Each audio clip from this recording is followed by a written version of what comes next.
네, 오늘은 미국 은행들의 저축계좌 평균 금리가 0%대에 머무르고 있다는 거에 대해서 한번 살펴보도록 하겠습니다. 지금 기준으로 봤을 때 0.45%죠. 매우 낮은 수준입니다. 기준금리가 5.5%인데 시중은행금리가 0.45%다. 이 차이가 이렇게 벌어졌습니다.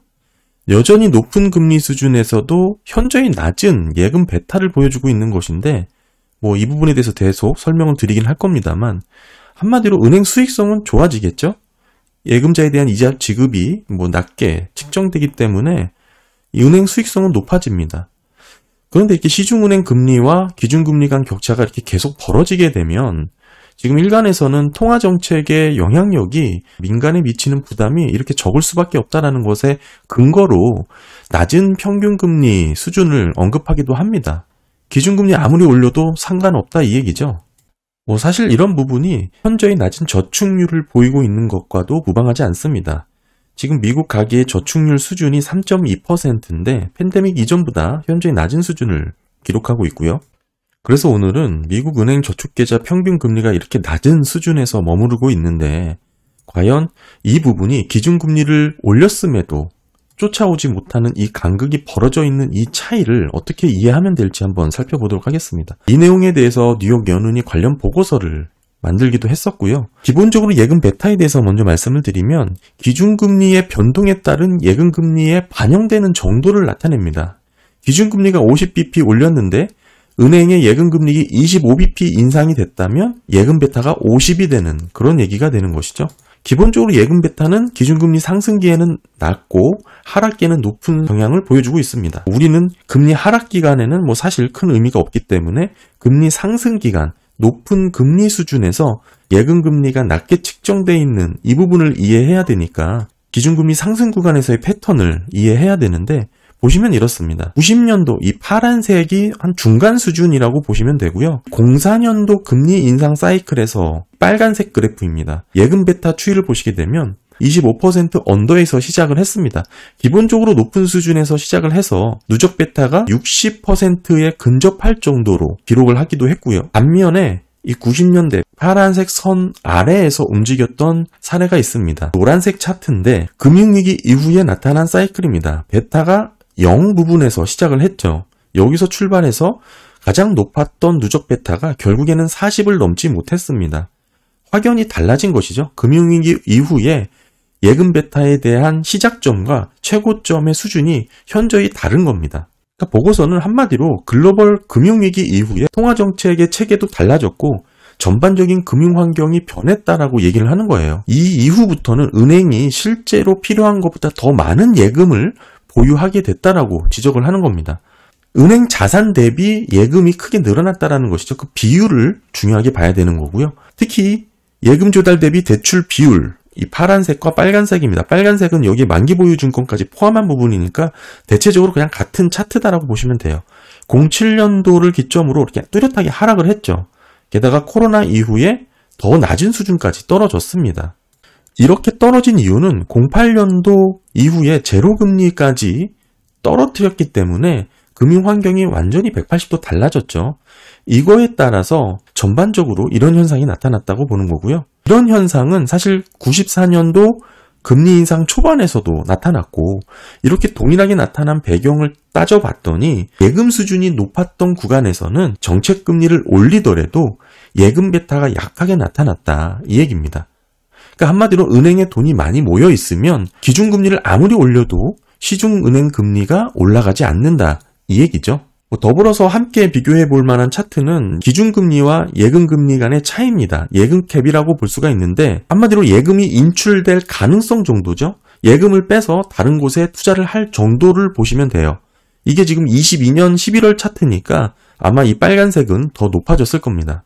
중요한 것은 예금갭이 예금자들이 기회비용을 포기하는 수익을 뜻하기 때문에 이게 높아지면 예금자들이 돈을 빼서 다른 곳으로 돈을 넣을 것이다라고 추정해 볼 수가 있는 것이죠. 결국 예금자들이 지금은 MMF에 더 많은 이탈을 하고 있다는 것과도 동일하게 해석을 할 수가 있습니다. 이 차트는 제가 예전에 많이 보여드렸죠. MMF 잔액이 지금 최근 자료는 아닙니다만 참고하시고 은행의 예금이 MMF로 이동을 했습니다.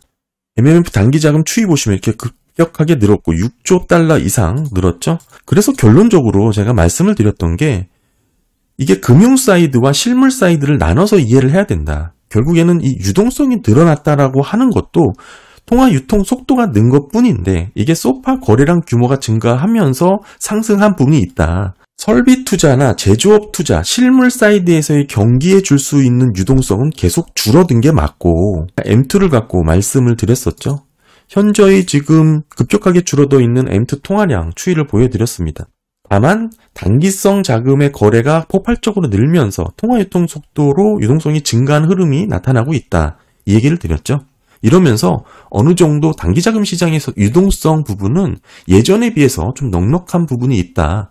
유동성이 그렇게 부족한 현상은 아니다라고 지속적으로 말씀을 드리고 있었습니다. 사실 그런 부분이 여기 이 차트에서도 고스란히 나타나고 있는 겁니다.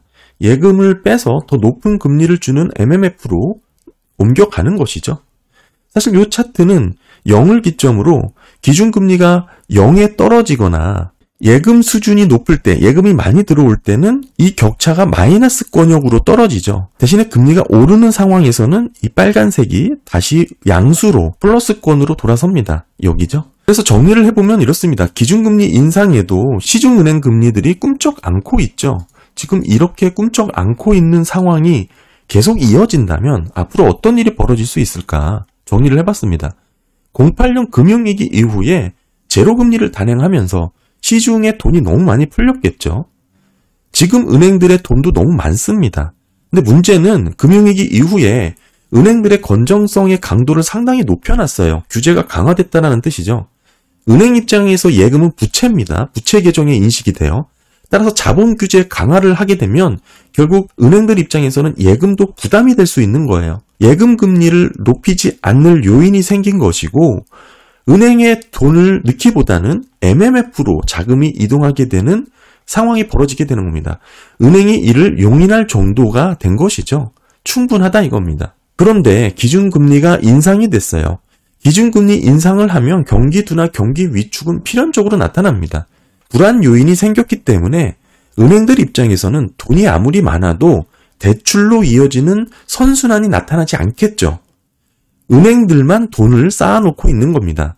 이에 실물 경기의 지표라고 볼 수 있는 유동성 M2는 급감하게 되는 것이고 레포 시장을 통한 단기 금융 시장에서의 유통 속도만 늘어난 겁니다. 이게 아까 말씀드린 유동성 측면에서도 이어지는 부분이고요. 지금까지의 상황이 이런데 이게 앞으로도 계속 이어진다면 결국 실물 경기 측면에서는 돈이 돌지 않겠죠. 돈을 은행이 쥐고만 있는 겁니다. 여기에는 강한 규제도 한몫을 한 것이고요. 시간이 갈수록 취약한 고리가 무너질 수밖에 없는 거고 23년 기준 미국 파산 신청이 18%나 급증을 했습니다. 이게 고금리로 인해서 더 증가할 수밖에 없는 상황인 것이죠. 너무나 자연스러운 현상입니다. 이렇게 취약한 고리가 서서히 무너질 거고 이게 대출 부실로 나타나게 되면 결국 은행 자산의 부실로 확대될 가능성이 높습니다. 하지만 이게 금융 시스템 붕괴까지 나타날 것인가에 대해서는 사실 가봐야 돼요. 여러 가지 보안 장치나 안전 장치가 있기 때문에 08년도 이후에 그런 규제 강화가 상당히 높아졌다고 말씀드렸잖아요. 따라서 단번에 금융 시스템 붕괴까지 확산될 거라고 보기는 상당히 어렵습니다. 따라서 저는 금융시장이 먼저 망가지고 실물로 전이가 됐던 그런 경로의 경기 침체 양상을 말씀드리고 있지 않죠. 저는 예전부터 실물 경기, 즉 실업률이 증가하면서 나타나는 과거 형태의 침체 양상이 나타날 가능성이 높다. 이렇게 말씀을 드리고 있습니다. 이게 예전에도 말씀드렸던 단기 자금 시장에서의 유동성은 풍부하다. 이 얘기를 말씀드리고 있는 거고요. 단기 자금 시장에서의 유동성 관련해서는 안 보신 분들은 예전 영상 보시면 참고하실 수 있습니다. 따라서 지금까지만 보면 기준금리 인상에도 시중금리가 이렇게 낮게 측정이 되어 있기 때문에 모든 게 다 좋은 거 아니냐 이렇게 보실 수 있지만 사실 08년도 이후에 아직까지 굵직한 경기 침체가 나타나지 않았잖아요. 따라서 이렇게 08년도 이후에 은행 건전성을 강화하고 유동성이 많이 풀린 상황에서 은행들이 돈이 많은 상황, 이렇게 달라진 금융 환경이 어떻게 작용될지는 알 수가 없는 상황입니다. 여기에 제가 지적하고 싶은 얘기는 은행들이 돈을 움켜쥐고 있다라는 상황이에요. 이게 은행들의 금융 시스템 붕괴까지는 안 가겠지만 결국 실물 측면에서의 부담은 가중될 수밖에 없는 겁니다. 은행 시스템만 괜찮으면 모든 게 다 오케이다? 아닐 수 있다는 것이죠. 실물 경기가 위축되고 있는 이 상황 예의주시해야 되고요. 특히 이렇게 저금리에서 대출을 받았다가 회사채 만기 도래하는 부분이 24년부터 본격적으로 시작이 되고 25년 들어서면서부터는 리파이낸시 대폭 확대가 됩니다. 여기에 맞물리는 게 상업용 부동산의 대출 규모죠. 이게 이제 변동금리 대출 비중이 높기 때문에 아무래도 규모 자체가 부담이 될 수밖에 없고, 이를 기초자산으로 하는 CLO에 파생된 부분까지도 제가 예전 영상에 다 말씀을 드렸습니다. 이런 부분이 맞물리게 된다면 과연 은행 시스템만 괜찮으면 모든 게 오케이다? 이렇게 단조롭게 얘기할 수 없다는 것이죠. 따라서 오늘 말씀드리고 싶었던 기준금리 5.5%인 상황인데 시중금리가 0.45인 이런 상황에 대해서 은행들의 유동성은 풍부하다라고 봐야 되고요. 그런 부분을 제가 예전 유동성 영상에서도 많이 말씀드렸지만 19년도 단기자금 시장에서의 발작, 레포 시장에서의 그런 사태를 우려하면서 유동성 부분을 비교해드린 적이 있죠. 오른쪽이 현재고 왼쪽이 19년도 사례입니다. 이게 보시면 지준불이율이 이때는 튀었던 부분을 언급하면서 사실 레포 금리보다 은행들의 지준불이율 금리가 더 유동성의 즉각적인 바로미터라고 말씀을 드렸는데 지금 그 레벨 자체가 오히려 하단 쪽에 붙었죠. 역레포 금리 쪽에 붙어서 안정적인 범퍼를 유지하고 있다. 그만큼 유동성이 더 풍부하다라고 비교를 해드렸습니다. 그런 맥락에서 시중은행 금리가 0.45%를 유지하는 흐름을 이해하시면 크게 다르지 않습니다.